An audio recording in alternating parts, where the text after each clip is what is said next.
Здравствуйте, дорогие наши друзья, наши помощники и подписчики. Вольер подростков почти постоянно заполнен. Начались сильные морозы, и волонтеры очень многих из этого вольера разобрали.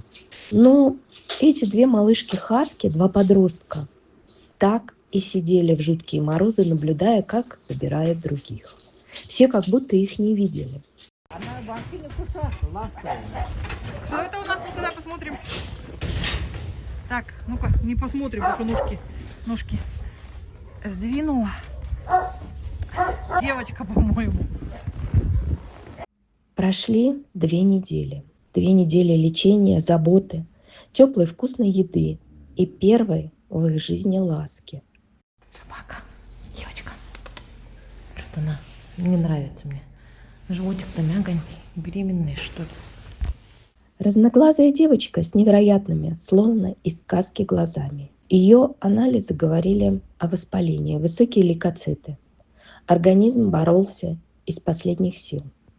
Вторая – красавица Пьерошка.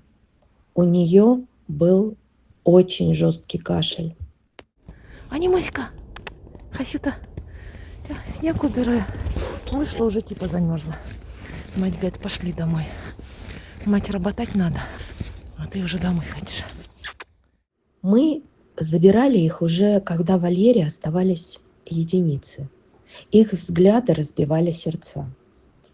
Один молящий, полный надежды. Второй тихий, покорный. Молю, забери.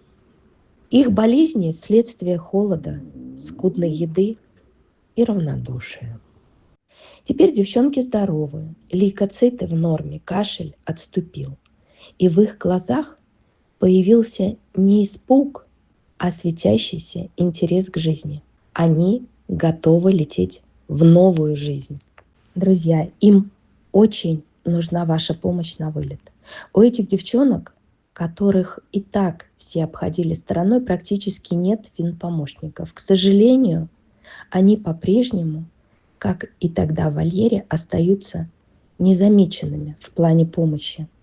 Ты можешь без дома как-нибудь хотя бы полчаса прожить, а? Нет, домой.